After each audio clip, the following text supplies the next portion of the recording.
This is Street Knowledge with Chris Graham. Welcome to the podcast. Chris Graham, joined today by Rod Mullins. We're going to talk some NASCAR and a lot of news to get through, Rod.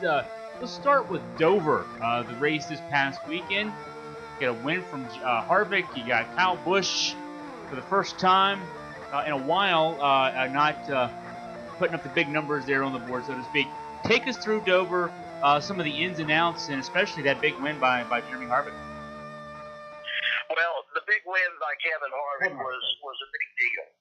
So what ended up happening there, Kevin Harvick dominated at least 201 laps out of the 400. It just put Stewart-Haas back up on top again where they needed to go. And on top of that, there was some great racing between him and his teammate Clint Bowyer there in the final laps of the race. Clint Bowyer has made a name for himself after the Martinsville win here back several weeks ago. He has just picked up that much more when it comes to the popularity and being involved, I guess, more with Stewart-Haas racing than he was because he was kind of just there. Stewart-Haas has really put a number of good teams out into the field this year, and of course we already knew Kevin Harvick was one of those. Here comes Clint Bowyer. I mean, Kurt Busch, he's been in there as well. But the other one that you've really got to add, now it makes it even look like an even better move in the offseason when Danica Patrick wasn't brought back and Danica decided to go ahead and retire, but bringing Eric Almirola over from Richard Petty Motorsports and putting him in the 10 car, bringing that sponsorship from Smithfield over with him, it's really paid off for them. They have a strong 4-car team right now at Stewart-Haas Racing, and Kevin Harvick's leading the way, and Clint Bowyer has just come out of nowhere, and he's really picked up as well. But, you know, this race was another one of those races that was threatened because of the weather. It did get slowed there for a little bit because of some of the rain and some of the precipitation that was in the air, but they managed to get the race finished. But you know, there was some great racing that took place this past weekend at Dover, and Kevin Harvick was the beneficiary of it.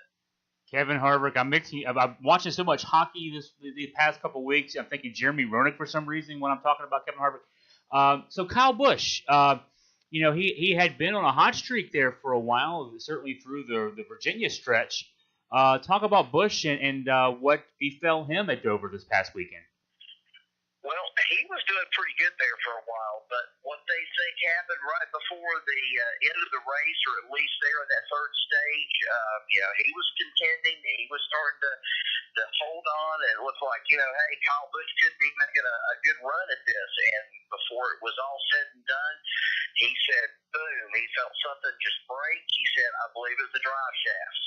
And the next thing you know, after that happened, they went to the track, they looked, there it was on the track, and he had to just go and pull behind the wall, and he was done for the day. That's one of those things, one of those bad luck things that has plagued Kyle Busch at certain times throughout his career. There at one point, he was winning races, and then he went quiet. He had, you know, either a wreck, engine would let go, something else would happen.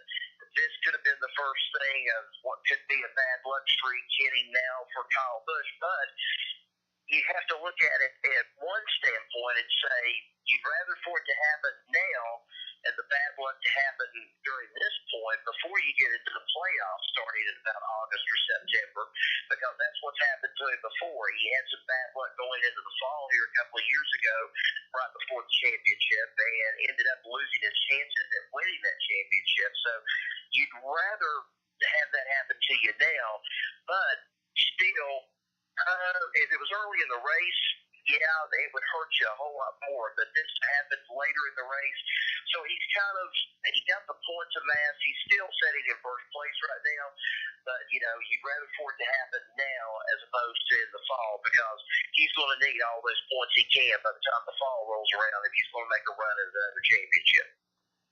Let's go ahead. You know, we got so many news items to get into as well. Go ahead and let's look ahead to Kansas Saturday night race out in the Midwest now. So the NASCAR is shifting from a geographic standpoint, and take us through maybe that race coming up this weekend, and obviously the trends right now, what they are, and who might, be some of the favorites heading into Saturday night in Kansas. Well, one of the favorites that will be out there in Kansas will be, of course, Clint Boyer, because that's a home track for him.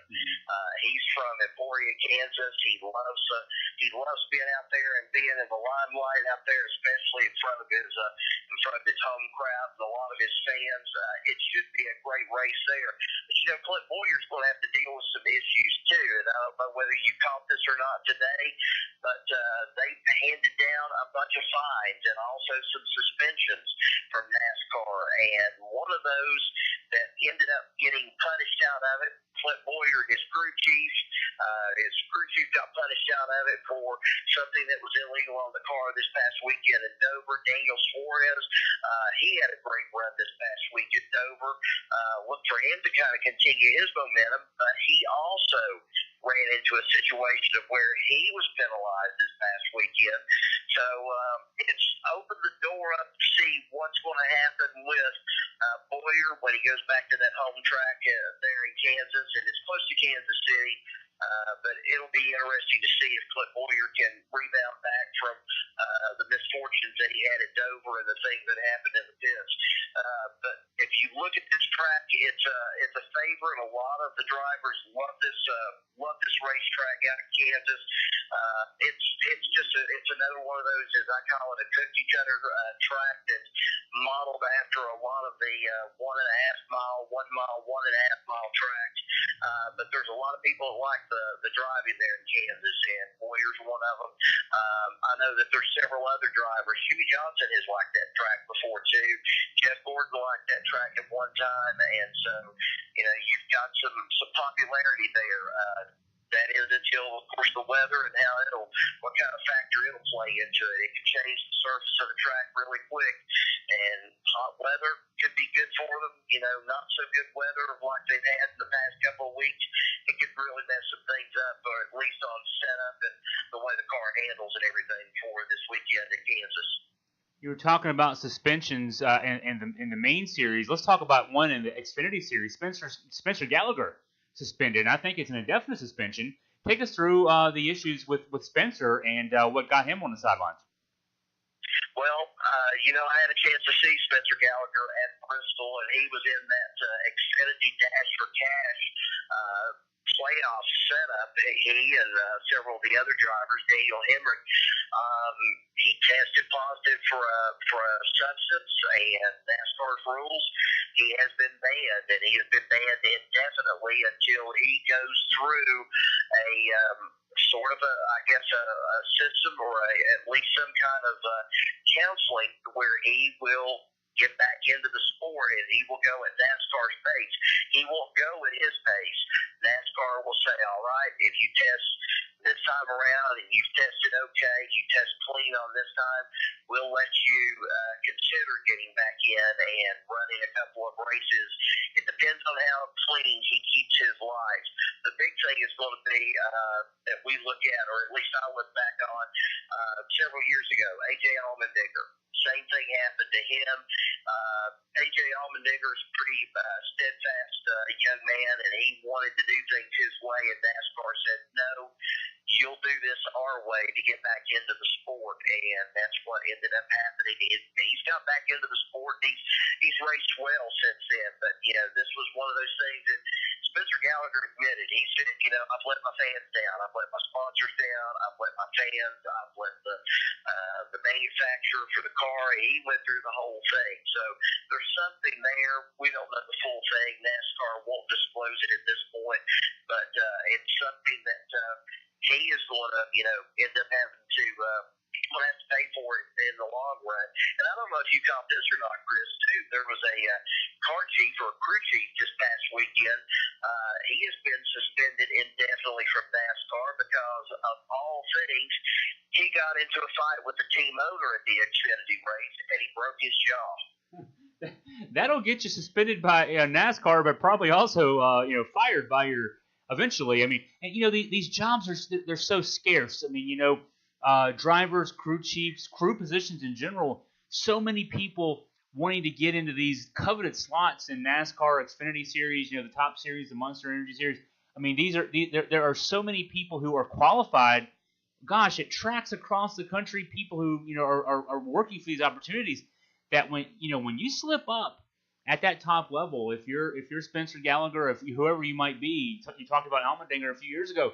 I mean, if you slip up, it's one thing to get suspended for violating the rules, but also, I mean, yeah, those sponsors, those team owners, those people who make the hiring decisions, you know, you have to please NASCAR, but you got to please all those other folks too. And there's somebody who's just as talented waiting just a step away to take that job away from you. So that's the tough part of this, I would assume, is that, yeah, you got to meet NASCAR's rules, but there are a lot of other hoops to jump through as well, I imagine. Yeah, there are, and it's changed drastically too from the days of when the questions came in about Tim Richmond, and Tim Richmond was many years ago, and of course the late '80s into the early '90s, and Tim Richmond, of course, it's been well documented. A lot of people they had an ESPN. I guess documentary on here several years ago talking about Tim Richmond, and Tim Richmond led a pretty wild lifestyle and everything, and he was a great driver.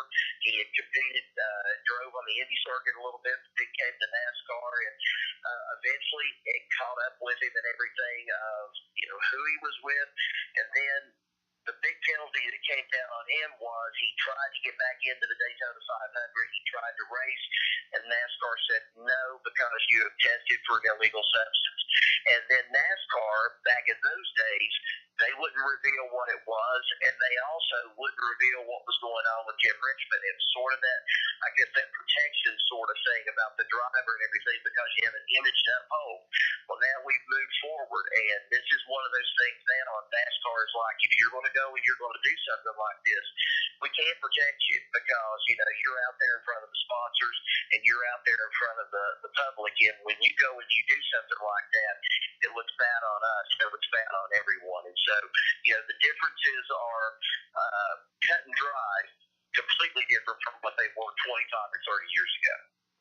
One last bit of news to get into, and this is big news potentially. The first family of NASCAR, the France family, reports are that they're at least exploring options for selling NASCAR. Apparently, they've retained Goldman Sachs to help them in this process. And it's, when you read these kind of things, actually, I mean, UFC went through a similar process. I want to say it started about a year ago. And, when you start exploring these options, what you're doing is you're trying to see what people out on the outside may be thinking about the value of your company, your entity.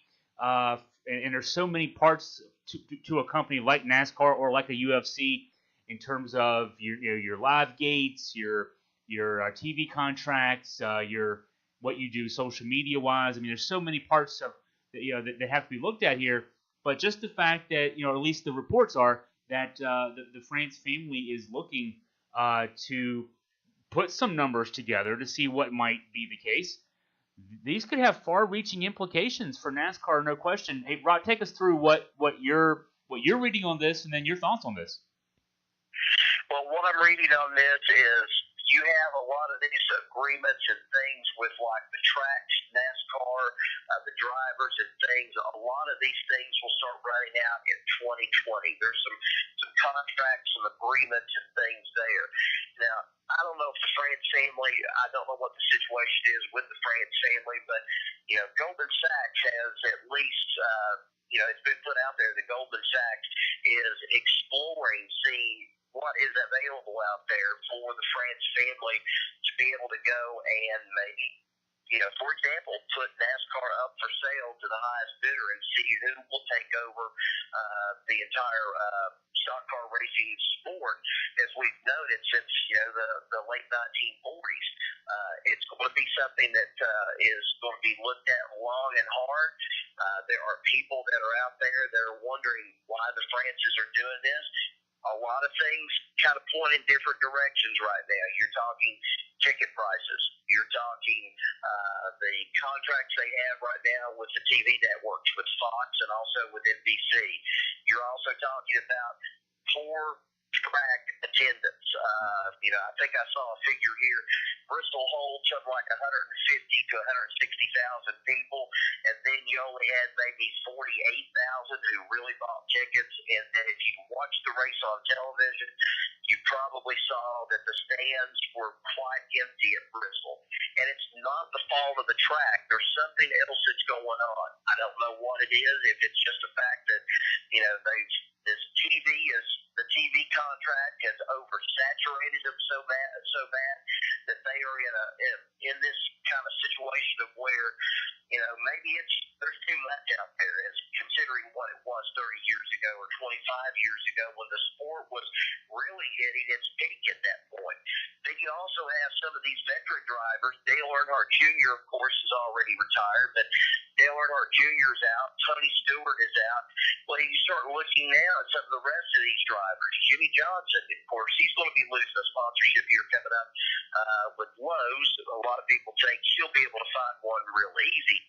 But there are a lot of questions that are out there about what the future is of NASCAR. And then what's interesting is that the France family released a press release yesterday saying that they are still committed to the sport. Okay, they can still be committed to the sport, but also that's one of those things, too, of where you hear it may be up for sale. That's one of those times if, the fishing term, you cut the bait, you cut the line, you let the bait go, and you run with it, you take off. And there are some fans that are even questioning right now, saying that the Frances have, Brian France and some of the organization now, this is post Bill France Jr. and so forth, they've ruined the sport. They have ruined it, and it's not exactly or not at all like what it used to be when it was bringing in your 140 or your 150,000 race fans, and you've got tracks that are taking out seats right now. Phoenix is taking out some seats. They're going through a complete renovation before the fall race. So you have to start asking the question, is it really going to be for sale? And if it is for sale and there is a high bidder out of it, who's going to get a hold of it? Because Verizon is already tied into the Indy Racing League. The Indy Racing League's looking at this whole thing, and they're talking to people, and they're saying they don't really have any kind of worries right now about NASCAR. They think NASCAR's going to be okay. That's something that's a far cry from what it was maybe about 20 years ago when both of those leagues were kind of competing against each other, so to speak, with their sponsorship and what they had. So it's going to be one of those things that's going to be interesting right down to the very end till we find out who it's going to be that maybe is interested in getting a hold of it. And I think I mentioned this on a previous podcast. Probably one of the suitors that will be after NASCAR, so to speak, will be Comcast. Yeah. And Comcast is looking for them as, that's a guarantee. They can be able to put that on television. They'll have the sport. They'll own the contract. They'll have the TV rights, all of this stuff, and they'll be able to control it. There'll be people that'll be out to get that. And, of course, another thing is coming into this, too. We don't know where Fox is going to end up in the long run, because this kind of goes into the TV, movie, media stuff, wherever they're at. Nobody knows really where Fox is going to be at. There's some claims now that Comcast would like to try to make a bid for Fox and get a hold of Fox and be able to control Fox before it's over with. So it's hard telling right now what's going to happen. This is just one of those open-ended things that we're just going to have to wait, chew on our fingernails a little bit, and wonder what else is going to happen in the long run, right down to the very end. Yeah, I think some folks out there listening and regular NASCAR fans, might even think it's a little odd to even think about how one family, owns NASCAR. You think about other sports, Major League Baseball, the NFL, the NBA. Nobody owns the NBA. I mean, it's a collection of teams and owners and that kind of thing. And there's also, there's issues related to that because, there's 30 or 32 different guys who have to agree on things, and that can make it hard in that sense. But, you look at NASCAR. I'll mention UFC when it started going through this process a year ago, owned by the Fertitta brothers, the face of the company's Dana White. I think of WWE. I think of Vince McMahon, a family-owned company that still largely under control of Vince McMahon, one person in his case, but they're all looking at these options and basically cashing out, selling out. I mean, at some point, you've probably seen this with the France family. I think a lot of NASCAR fans would agree that the first couple of generations, the founding,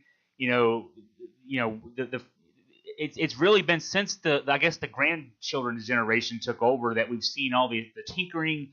Let's expand national. Let's put tracks all over the place and run races all over the place, kind of forgetting our southeastern roots and let's go with this playoff system instead of the system we had for so long that worked for so long, and let's kind of neuter the drivers so we don't want all this fighting and cussing and carousing and all that kind of stuff, and it's kind of homogenized the sport, made it a little more boring. So all these things in place, that's come with this recent generation of the France family that we can pin all these issues on.